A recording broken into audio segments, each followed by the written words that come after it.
है उनकी, आप प्रमाण लीजिए, आईडी लीजिए, प्रूफ लीजिए, तो इसमें गलत क्या है। जा रहे हैं तो अपनी मर्जी से जा रहे हैं, कोई ज़बरदस्ती कोई किसी को लेकर नहीं जा रहा है। तो मैं इस आदेश का बिल्कुल एक तरह से तानाशाही मानता हूँ और उसका विरोध भी करता हूँ। तो होटल में सिर्फ शादीशुदा जोड़े को ही अनुमति देनी, ये तो कुछ अच्छी बात है नहीं। कोई लड़का या लड़की अपनी मन मर्जी से जा रहे हैं होटल में, उसकी अभिव्यक्ति की आज़ादी है, संविधान ने हमें अधिकार दिया है कि कोई भी जो है खा सकते हैं, साथ रह सकते हैं।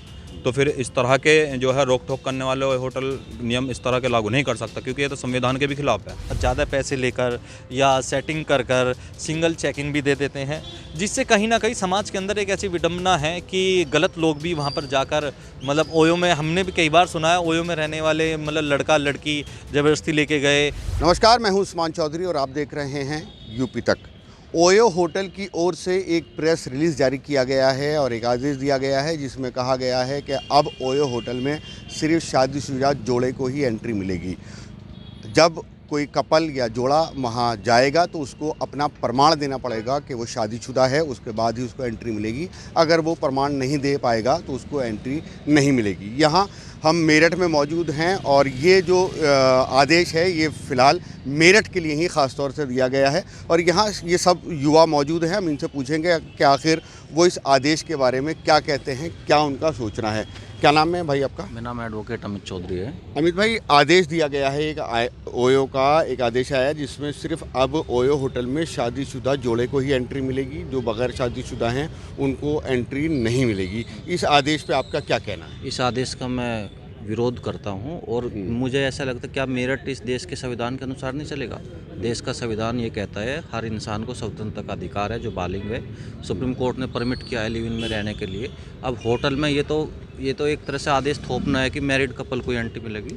अगर कोई जाता है उनकी, आप प्रमाण लीजिए, आईडी लीजिए, प्रूफ लीजिए, तो इसमें गलत क्या है। जा रहे हैं तो अपनी मर्जी से जा रहे हैं, कोई ज़बरदस्ती कोई किसी को लेकर नहीं जा रहा है।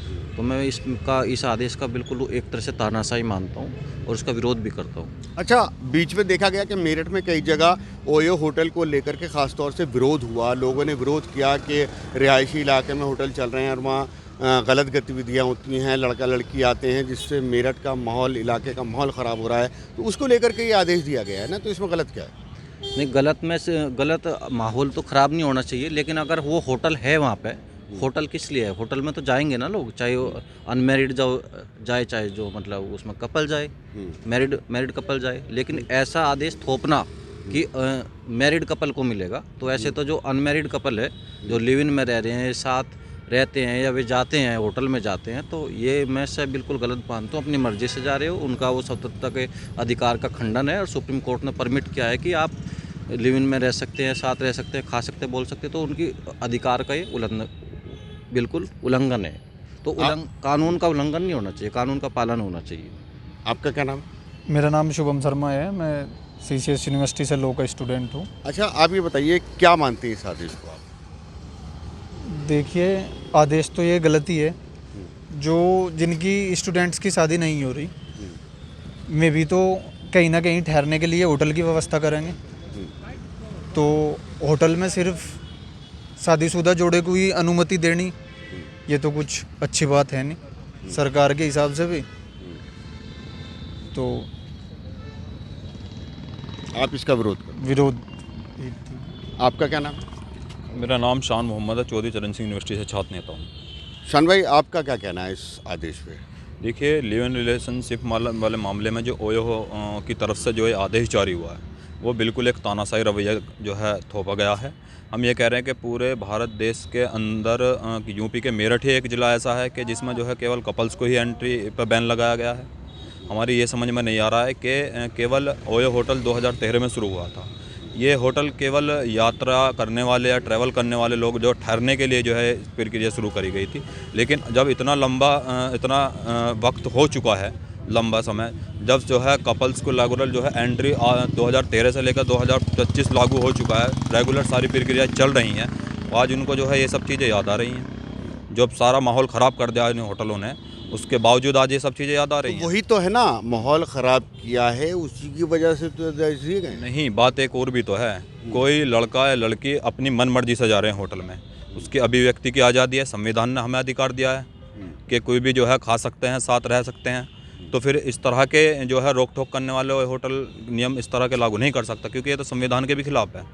और जो अपनी मर्जी से जा रहा है तो माहौल तो खराब होता है ना। नहीं, कोई माहौल खराब कैसा हो जाएगा? जो अपनी मर्जी से जा रहा है उसमें माहौल खराब कैसे हो सकता है? मेरठ में माहौल खराब मैं बताऊं कहाँ हो रहा है। जब विभिन्न संगठनों ने विरोध किया था, विरोध वहाँ हुआ था, जैसे मेरठ शहर के अंदर है, होटल जगह जगह चप्पे चप्पे पे खुले हुए हैं, जहाँ कोई विरोध नहीं हो रहा शहर के अंदर। लेकिन जहाँ देहात हैं, शहर से जुड़े हुए देहात हैं, देहात के अंदर इन सब चीज़ों को लेकर जो है सभ्यता भी बनी हुई है, इन सब चीज़ों को लेकर वहाँ विरोध हुआ है, और उसी की वजह से अब ये पूरे मेरठ में जो है नियम लागू भी हुआ है, बस और कुछ नहीं है। तो यही तो बात कर रहा है ना जी। कि नियम तो इसीलिए लागू किया गया। नियम केवल मैं बता रहा हूँ ना, मेरठ शहर के अंदर कोई आपत्ति नहीं है, लेकिन देहात के अंदर अभी तो है सामाजिक सभ्यता, ये सब चीज़ें बहुत ऊंची चीज़ मानी जाती है, उस चीज़ का वहाँ विरोध हुआ है। और वहाँ भी विरोध केवल इतना हुआ है क्योंकि गाँव देहात के अंदर जो है घरों के बिल्कुल ही पास होटल खोल दिया गया है, और कोई विरोध नहीं है। आपका क्या नाम?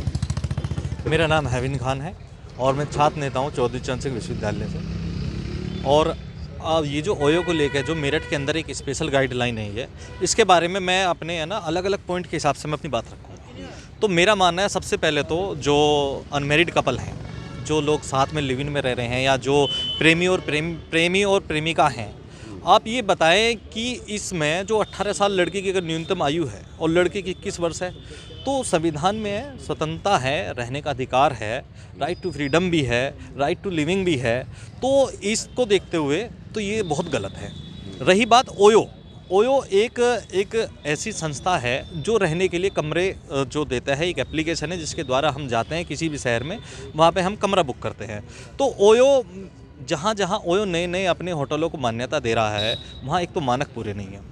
ओयो के जो लोग हैं, ओयो से जो बुकिंग करते हैं, उसके बाद वो ज़्यादा पैसे लेकर या सेटिंग कर सिंगल चेक इन भी दे देते हैं, जिससे कहीं ना कहीं समाज के अंदर एक ऐसी विडंबना है कि गलत लोग भी वहाँ पर जाकर मतलब ओयो में, हमने भी कई बार सुना है, ओयो में रहने वाले मतलब लड़का लड़की ज़बरदस्ती लेके गए, वहाँ कोई घटना घट गई, वहाँ रेप हो गया। तो इसको देखते हुए सरकार ने कहीं ना कहीं ये जो एक कदम उठाया है ये सही भी है। पर ये जो है विवाहित और अविवाहित, ये इसमें मेरा मानना ये है, क्या जो कपल्स हैं जो विवाहित नहीं है, क्या वो कहीं ठहर नहीं सकते? मान के चलो मैं किसी शहर में परीक्षा देने जा रहा हूँ और मेरे साथ मेरी बहन है, क्या मैं अपनी बहन को साथ लेकर कमरा नहीं ले सकता? क्या मेरी माता जी है क्या? तो उसमें ये बताइए आप, उन्होंने कहा कि सर्टिफिकेट देकर कमरे का चेक इन दिया जाएगा। तो कहीं ना कहीं ये ओयो का जो नियम मेरठ के लिए आया है, ये बहुत सरासर गलत है। इसकी वजह से बहुत हज़ारों सैकड़ों लोगों को कठिनाइयों का सामना करना पड़ेगा। और इसमें जो सामाजिक संगठन के जो लोग हैं जिन्होंने इसका विरोध करा है, भाई हमारे यहाँ कानून के अनुसार जो भी होटल खोलने की एक प्रक्रिया होगी, जो नियम व शर्तें होंगी, भाई वो मुझे तो नहीं लगता किसी आवासीय कॉलोनी में एक किसी होटल खोलने की कोई अनुमति दे देगा। ओयो से होटल के लिए मान्यता और अनुमति लेने के लिए कोई प्रावधान ही नहीं है, कोई मतलब ओयो की तरफ से कोई चेक इन ही नहीं होता है, कोई वेरिफिकेशन ही नहीं होती। आप सीधा एप्लीकेशन पे जाएं, फ़ोटो अपलोड करें, उनकी फ़ीस दें, उनका कमीशन उन तक पहुंच जाएगा। उन्हें मतलब नहीं है कि ओयो खेत में है, उन्हें मतलब नहीं है ओयो आवासीय कॉलोनी में है, यूनिवर्सिटी के पास है, बच्चों के स्कूल के पास है, उन्हें कोई मतलब नहीं है। तो ओयो पर अगर बैन लगना चाहिए तो ओयो के जो सिस्टम है इसको सुधारना चाहिए सरकार को। और कहीं ना कहीं ये जो कपल्स के ऊपर जो प्रतिबंध है अविवाहित लोगों पर, ये गलत है। इससे है ना बहुत ही मतलब अगर मैंने बताया आपको, मैं अपने पारिवारिक अपने किसी सदस्य के साथ जाऊं तो क्या इसका मतलब मुझे कमरा नहीं मिलेगा? क्या मुझे सड़क पे रात गुजारनी पड़ेगी? यानी कि आपका कहना है कि व्यवस्था सुधरनी चाहिए। व्यवस्था, बिल्कुल व्यवस्था सुधरनी चाहिए, सारी कंडीशनें खुलकर सामने आनी चाहिए। अब ये बताएं, एक तरफ हमारा भारत का संविधान कहता है कि जीने की आज़ादी है, हम का मतलब अभी किसी के साथ भी हम अगर हम बालिग हैं तो हम अपनी मर्ज़ी से हम प्रेम विवाह भी कर सकते हैं, उसके लिए भी अलग प्रावधान है। तो अगर जिनकी शादी नहीं हो रही, क्या वो फिर कमरा यूज़ नहीं करेंगे? अगर मुझे मेरठ से दिल्ली जाना पड़ेगा अपने मतलब प्रेमिका के साथ, मुझे अगर जाना भी पड़ेगा तो क्या मुझे कमरा नहीं मिलेगा? आपका क्या नाम है? जी, मेरा नाम सागर कुमार है और मैं चौधरी चरण सिंह विश्वविद्यालय का छात्र हूँ। जैसे कि आपने बताया कि मेरठ के अंदर, ओनली पर्टिकुलर मेरठ के अंदर ही ये बैन किया जा रहा है और बहुत सारी चीज़ें इस पर लगाई गई है। लेकिन इसका तात्पर्य यह भी है कि अगर ऑल यूपी में देखा जाए तो 6300 कुछ केसेस ऐसे आए हैं ओनली ओयो से रिलेटेड, जिसमें असंलग्नता, मर्डर और रेप तक की घटना ओयो में जो रजिस्टर्ड हो चुके हैं केस, वो आए हैं। लेकिन पर्टिकुलर एक ज़िले को चिन्हित किया जाना वह एक दुर्भाग्यपूर्ण है। लेकिन अगर गवर्नमेंट की गाइडलाइंस के अनुसार देखा जाए तो वो उन्होंने इस कारण प्रतिबंधित किया है कि जितनी ये घटनाएं हुई हैं उसमें से गाजियाबाद पहले नंबर पर, दूसरे नंबर पर मेरठ आ रखा है। तो पहले नंबर पर किया जाना चाहिए था तो गाजियाबाद किया जाना चाहिए था, दूसरे नंबर पर मेरठ किया जाना चाहिए था, लेकिन मेरठ को फर्स्ट नंबर पर रखा गया। अब दूसरी बात ये भी है कि जो मेरठ है 1857 की क्रांति धरा है, यहाँ पर लड़ाई झगड़े मोस्टली ज़्यादातर देखने को मिलते हैं। और एक अगर एजुकेशन के हब से भी देखा जाए तो उत्तर प्रदेश में फर्स्ट नंबर पर आज के समय में नोएडा आता है, और अगर ऑल इंडिया में देखा जाए तो दिल्ली आता है। सेकंड नंबर पर मेरठ है जिसमें तमाम यूनिवर्सिटीज़ हैं, तमाम कॉलेजेस हैं, तमाम हॉस्पिटल हैं और तमाम ओयो है। जैसे अभी भाई ने बताया, शान मोहम्मद भाई ने बताया कि जो ओयो खुले हुए हैं इनकी जगह एक चिन्हित की जाए, जिससे कि सिटी के अंदर ना कि गांव के अंदर जहां पर पारिवारिक लोग भी रहते हैं। कल को वहां दुर्घटना हो जाती है, मतलब कॉलोनियों में नहीं होने चाहिए। जी बाकी चीज़ें ठीक है, लेकिन अभी सारी चीज़ें बता दी गई है, लेकिन कहीं ना कहीं ये हमें देखने को मिलता है कि इसका विरोध किया जा रहा है। लेकिन उन विरोध को किस तरीके से चिन्हित किया जा रहा है ये भी दर्शाना चाहिए ना। आप इस चीज़ का सपोर्ट करते हैं इस आदेश का, या आप इसके खिलाफ हैं? मतलब आपके बयान से लग रहा है आप सपोर्ट भी कर रहे हैं और खिलाफ भी हैं। जी, मैं सपोर्ट तो इसलिए कर रहा हूँ इस चीज़ का कि ये जो तमाम गांवों में भी ओयो खुल चुके हैं, ओयो से अलग भी और सारी संस्थाएं हैं वो खुल चुकी है, तो वो ऐसा नहीं होना चाहिए। विरोध मैं इसलिए कर रहा हूँ क्योंकि इसमें कि इन चीज़ों को सही तरीके से नहीं दर्शाया गया है। क्या मतलब क्या होना चाहिए आपके हिसाब से, क्या होना चाहिए, क्या आदेश होना चाहिए फिर? देखिए आदेश मेरा मानना ये है, केवल आदेश ये होना चाहिए कि जो कपल्स 18 साल की आयु होने के बाद आ रहे हैं उन्हें सीधे एंट्री देनी चाहिए, उन पर बैन नहीं लगाना चाहिए। और जो गलत तरीके से यानी ऑनलाइन बुकिंग कर दी और किसी का भी आधार कार्ड कर दिया और किसी की भी जगह कर दिया, कोई वेरिफिकेशन नहीं होता, उस पर जो है सख्त निगरानी होनी चाहिए। दूसरा, कभी कभी क्या होता है कि ओयो होटल में जो है मोटा पैसा वसूलने की वजह से सारे गलत काम और सारी चीज़ें प्रक्रियाएँ होटल के मालिक ही जो वहाँ होते हैं वो ही कराते हैं। और ओयो होटल में आपको बता रहा हूँ कि अगर कपल्स एंट्री नहीं करते हैं तो 1 महीने के अंदर मेरठ ज़िले के 80% ओयो होटल बंद हो जाएंगे, ये भी गारंटी के साथ दावा कर रहे हैं। यानी कि आपका ये कहना है कि व्यवस्था जो है इनकी सही होनी चाहिए, ये आदेश जो है सख्ती से लागू ना होकर के व्यवस्था लागू की जाए सही तरीके की। भाई मेरा सबसे पहला मानना ये है कि भारत के अंदर जो कानून व्यवस्था प्रणाली है उसको मानते हुए ओयो के जो होटल हैं उन्हें चेक इन देना चाहिए। आपसी सहमति से लड़का लड़की अगर या कोई भी परिवार का सदस्य, भाई बहन, माता पिता, किसी भी प्रणाली के द्वारा अगर ओयो में चेक इन कर रहा है तो उसे देना चाहिए। अगर नियम के विरुद्ध है तो उसे चेक इन नहीं देना चाहिए।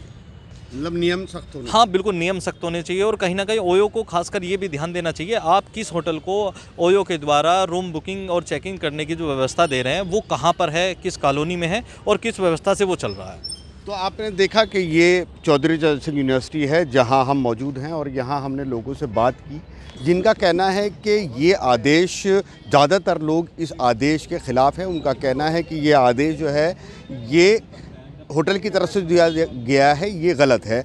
उनका ये कहना है कि ओयो को अपनी व्यवस्था ठीक करनी चाहिए, उसमें गलत एंट्री लोगों की ना हो, गलत तरीके से ना हो, गलत तरीके से होटल चलाया ना जा रहा हो, वो चीज़ होनी चाहिए, ना कि ऐसा कोई आदेश के कोई बग़ैर शादीशुदा जोड़ा होटल में जाके ना रुके। तो देखते हैं कि अब क्या आगे ओयो होटल आगे इस आदेश को जारी रखता है या क्या करता है, इसमें संशोधन करता है। ये देखने वाली बात होगी। उस्मान चौधरी, मेरठ, यूपी तक।